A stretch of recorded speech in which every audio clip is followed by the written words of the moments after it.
ఈవీ9 national news కు స్వాగతం. ముందుగా హెడ్లైన్స్. కేజ్రీవాల్ బదులుగా అదిషి జెండా ఎగరవేయలేరు, జీఏడీ స్పష్టత.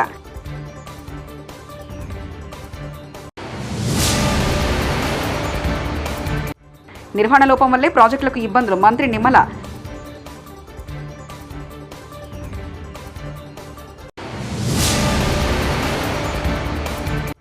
తెలంగాణ డైరీలను ఖతం చేసే కుట్ర జరుగుతుంది, శ్రీనివాస్ గౌడ్.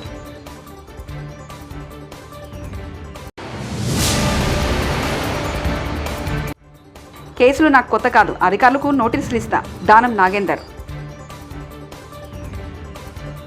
స్వాతంత్ర దినోత్సవ సందర్భంగా ఢిల్లీ ప్రభుత్వం అధికారిక కార్యక్రమంలో జాతీయ జెండాను ఎగరవేస్తానని అనిశ్చితి ఓవైపు కొనసాగుతుండగా సాధారణ పరిపాలన విభాగం మంగళవారం నాడు కీలక వ్యాఖ్యలు చేసింది.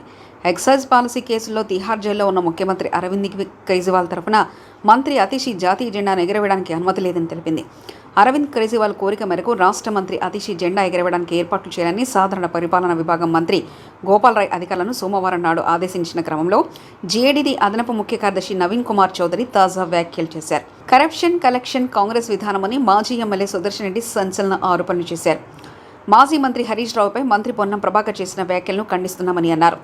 హరీష్ రావు పని విధానాన్ని తప్పుపట్టి నైతిక అర్హత పొన్నం ప్రభాకర్కు లేదని మండిపడ్డారు. మంగళవారం నాడు తెలంగాణ భవన్లో సుదర్శన్ రెడ్డి మీడియా సమావేశం నిర్వహించారు. ఈ సమావేశంలో కాంగ్రెస్ ప్రభుత్వంపై తీవ్ర విమర్శలు గుప్పించారు. వేలాది మంది రైతులు రోజు తిరిగి ఆరా తీస్తూ ఉన్నారు, మా రుణమాఫీ ఏమైంది అని చెప్పి. రేషన్ కార్డు ప్రమాణికం కాదన్నారు మీరే, రేషన్ కార్డు ప్రామాణికంగానే ఇవాళ రుణమాఫీ అవుతున్నది, నిజమా కాదా చెప్పాలి రైతులకి. ఇవాళ ఒక రైతు 2 బ్యాంకుల్లో లోన్ తీసుకోవచ్చు, 3 బ్యాంకుల్లో లోన్ తీసుకోవచ్చు కాక, అది తన హక్కు. కానీ ఆ పేరు మీద కూడా రుణాల మాఫీ జరగటం లేదు.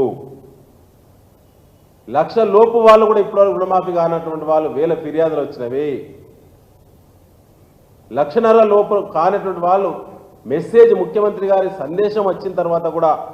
తెలంగాణ పాల డైరీలు ఖతం చేసే కార్యక్రమం జరుగుతుందని మాజీ మంత్రి శ్రీనివాస్ గౌడ్ ఆరోపించారు. పాలు పోసిన తెలంగాణ పాడి రైతులకు డబ్బులు చెల్లించకుండా వేధిస్తున్నారంటూ ఆయన మండిపడ్డారు. ఈ సందర్భంగా తెలంగాణ భవన్లో మాజీ మంత్రి ప్రెస్ మీట్ నిర్వహించారు. గతంలో రైతులు వ్యవసాయంతో పాటు పశువులపైన ఆధారపడేవారని, రాష్ట్రంలో ఇప్పుడు ఆ పరిస్థితి లేదని ఆయన అన్నారు. 4 నెలలు గడుస్తున్నా పాడి రైతులకు డబ్బులు ఇవ్వకుండా వారిని మనోవేదనకు గురి చేస్తున్నారంటూ మాజీ మంత్రి శ్రీనివాస్ గౌడ్ ఆగ్రహం వ్యక్తం చేశారు. ఈరోజు పాడి పరిశ్రమ చూస్తే ఒకప్పుడు రైతులకు ప్రత్యామ్నాయంగా ఇన్కమ్ ఇది. ఒక రైతు 5 ఎకరాల పొలం ఉంటే, 2 ఎకరాల పొలం ఉంటే ఒక 5 బర్రెలు పెట్టుకునేది, ఒక 5 గొర్రెలు పెట్టుకునేది, మేకలు పెట్టుకునేది, కోళ్ళు పెట్టుకునేది, కోళ్ళు అమ్ముకునేది, కంట్రీ కోళ్ళు. అదేవిధంగా పాలు పోసుకొని బతుకుదెరువు, పంటలు ఒకవేళ పండగ పోయినా పాల ద్వారా రోజు గడిచేది. ఆ బర్రెలు ఆవులు పెండ ద్వారా ఎరువులు, కృత్రిమ ఎరువులు కూడా తయారు చేసుకునేది. వర్షాకాలం వస్తుందంటే చేనులకు ఎరువు కొట్టుకునేది కృత్రిమంగా. ఈరోజు గత 9 సంవత్సరాలుగా మా పాడి పరిశ్రమ ఎక్కడ పోతుంది? నిర్వహణ లోపం కారణంగానే ప్రాజెక్టులకు ఇబ్బందులు తలెత్తుతున్నాయని ఏపీ మంత్రి నిమ్మల రామనాయుడు అన్నారు. గత వైపాకా ప్రభుత్వం ప్రాజెక్టుల నిర్వహణ కోసం నిధులు వెచ్చించలేదని విమర్శించారు. తుంగభద్ర డ్యామును మంత్రి పయ్యావుల కేశవతో కలిసి ఆయన ఈ ఉదయం పరిశీలించారు. సాధ్యమైనంత త్వరలో స్టాఫ్ లాగ్ కేట్ ఏర్పాటు చేస్తామని చెప్పారు.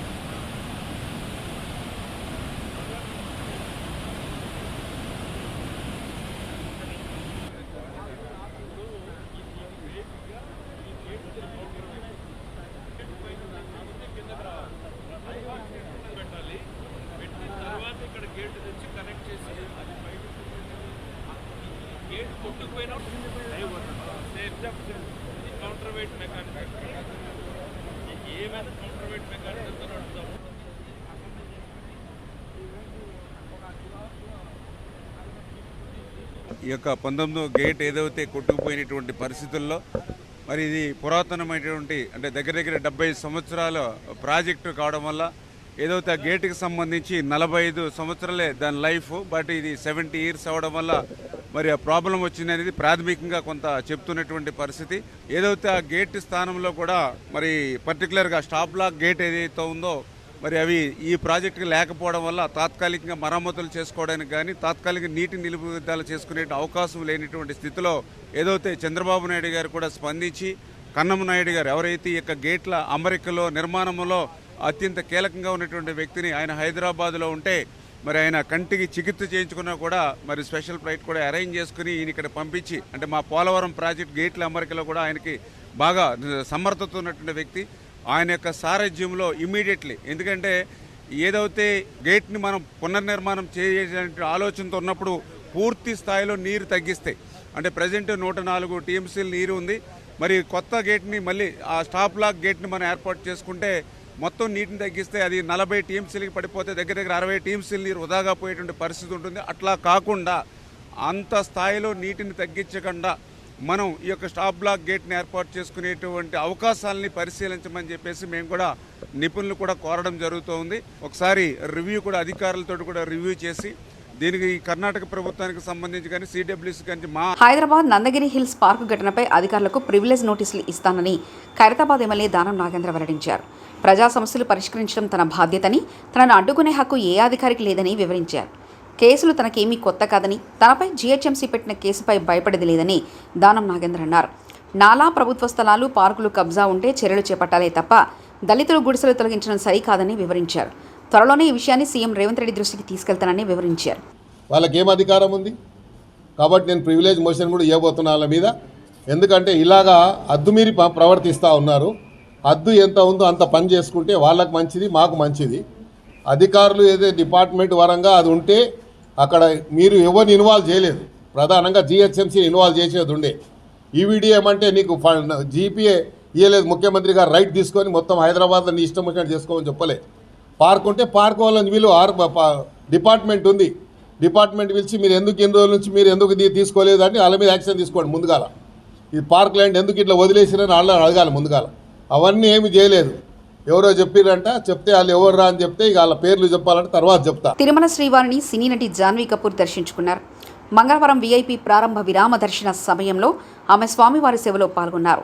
తిరుమల తిరుపతి దేవస్థాన అధికారులు జాన్వీకి స్వాగతం పలికి దర్శన ఏర్పాట్లు చేశారు. దర్శన అనంతరం జాన్వీకి రంగనాయకుల మండపంలో పండితులు ఆశీర్వచనం చేసి స్వామివారి తీర్థప్రసాదాలు అందజేశారు.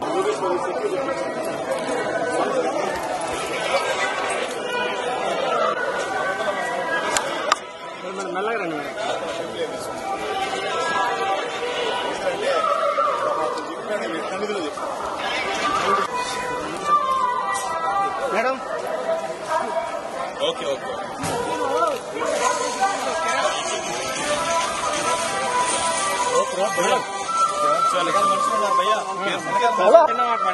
తెలుగులో చాలా రోజుల తర్వాత సినిమా తీస్తున్నారు.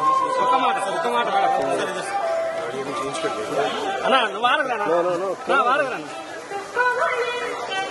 कुछ तो बात करो मैडम प्लीज. नहीं बात करेगा भैया गेट में వెళ్ళిపోతారు. साइड आया तो हमें फोटो लेको चलता है.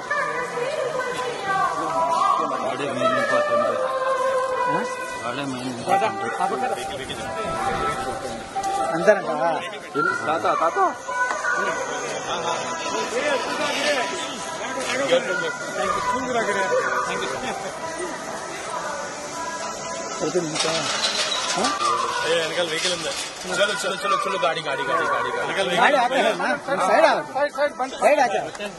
ఉమ్మడి విశాఖకు చెందిన స్థానిక సంస్థల ప్రజాప్రతినిధులతో వైఎస్ఆర్సీపీ అధ్యక్షులు వైఎస్ జగన్మోహన్ రెడ్డి గారు వరుస సమావేశాలు నిర్వహిస్తున్నారు.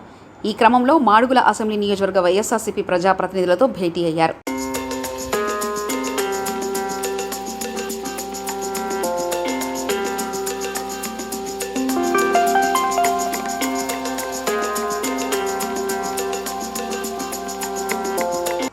ఏపీలో రెడ్ బుక్ రాజ్యాంగం నడుస్తుందని మాజీ మంత్రి జోగి రమేష్ వ్యాఖ్యలు చేశారు. మంగళవారం మీడియాతో మాట్లాడుతూ మా అబ్బాయి ఎటువంటి తప్పు చేయలేదు, అగ్రిగోల్డ్ భూముల విషయంలో బహిరంగ చర్చకు సిద్ధం, మా కుటుంబం ప్రమేయం ఉన్నట్లు నిరూపిస్తే ఎటువంటి చర్యలకైనా సిద్ధం, మా వాడు విదేశాల్లో చదువుకొని ఇక్కడికి వచ్చారు, చంద్రబాబు రాజకీయాలకు మా వాడిని బలి చేస్తున్నారు, మీకు మీ ఇంట్లో పిల్లలు ఉన్నారని గుర్తుంచుకోండి, ఇక్కడితో అయిపోదు, మాకు కూడా సమయం వస్తుందంటూ ఆయన అన్నారు.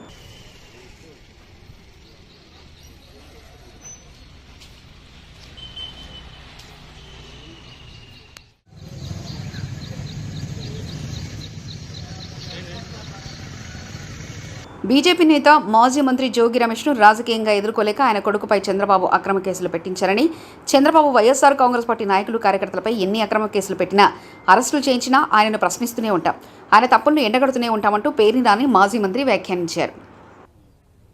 గట్టిగా పనిచేశారు. తెలుగుదేశం పార్టీకి వ్యతిరేకంగా లేదా చంద్రబాబు నాయుడు గారు జగన్మోహన్ రెడ్డి గారిని దూషిస్తే లేదా దుర్మార్గంగా మాట్లాడితే దానికి ఎవరెవరైతే కౌంటర్లు చేశారో ఆ కౌంటర్లు చేసిన అందరినీ కూడా కక్ష సాధించుకుంటాకి తప్పితే గడిచిన 60 రోజుల్లో చంద్రబాబు నాయుడు అధికారానికి వచ్చినటువంటి 60 రోజుల్లో ఎన్నికల హామీ ఒక్కటన్నా అమలు చేశాడంటే అమలు చేయలేదు, లేదా ఎన్నికల హామీ అమలు చేయకపోవటమే కాకుండా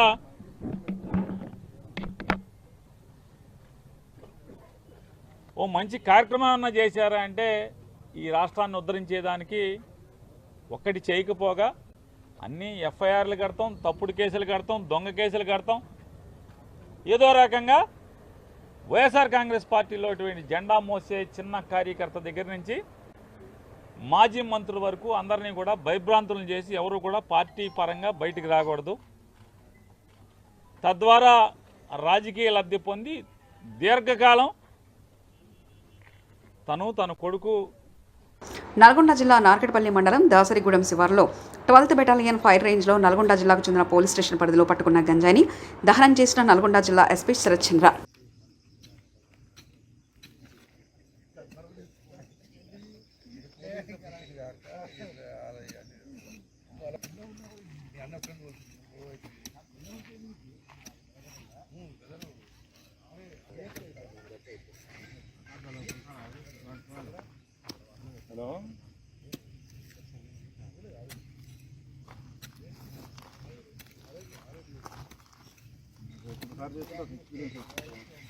సార్ నమస్తే.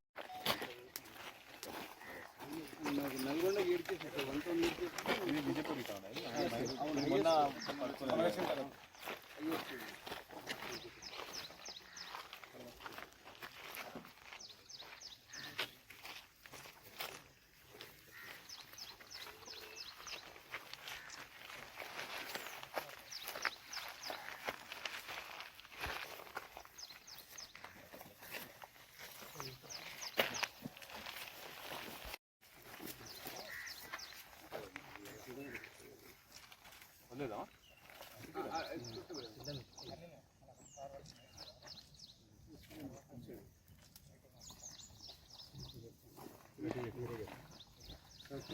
సార్ ఒకసారి మళ్ళీ ఇక్కడ పైన రండి, ఇక్కడ కొంచెం ముందుకు రండి.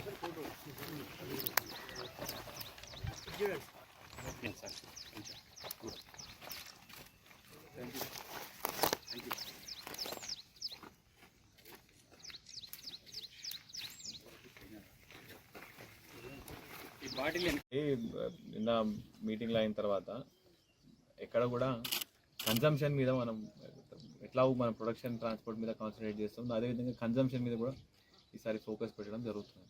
సో ఒకవేళ ఎవరైనా కన్జ్యూమ్ చేస్తున్నారు, తెలియక చేస్తున్నారు అంటే ఇప్పుడు సెక్షన్ 27 ఎన్డీపీఎస్ ప్రకారం కన్జంప్షన్ కూడా చట్టపరితే నేరం. ఓకే, సో ఆ విధంగా వాళ్ళకి రీహాబిలిటేషన్ అవసరమా, లేకపోతే వాళ్ళు పెడ్లింగ్ చేసి వేరే వాళ్ళని ఖరాబ్ చేస్తుంటే వాళ్ళకి జైలు పంపడం, ఇట్లాంటివన్నీ వర్కౌట్ చేస్తున్నాం. వాస్తవానికి పరిశోధనలో ఎక్కువ చదువుకున్న వాళ్ళు మాత్రమే చేస్తున్నారు. మనం కౌన్సిలింగ్ చేయడం జరిగింది. వాళ్ళందరినీ మళ్ళీ 1 వీక్ టెస్ట్ చేసినాం, అందరూ నెగిటివ్ వచ్చారు, మానేసినారు. 120 మెంబర్స్ మానేసినారు. Very good thing. సార్ ఎక్కువ ఇప్పుడు నార్కపల్లి కామినేని హాస్పిటల్పై గతంలో దృష్టి ఉండేది సార్, చాలా ఎక్కువ. అలాంటివి మీరు ప్రత్యేకంగా చేస్తున్నామని అన్ని ఒకటే హాస్పిటల్ అని కాకుండా అన్ని కాలేజెస్ అన్ని మీద దృష్టి పెడుతున్నాం ఉంటుంది. సార్ ఈ రోజు ఎంత బండింగ్ కేజ్రీవాల్ బదులుగా అదీషి జెండా ఎగరవేయలేరు, జీఏడీ స్పష్టత.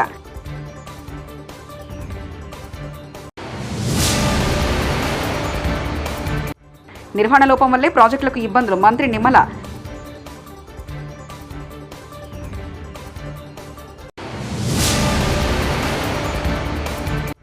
తెలంగాణ డైరీలను ఖతం చేసే కుట్ర జరుగుతుంది. శ్రీనివాస్ గౌడ్.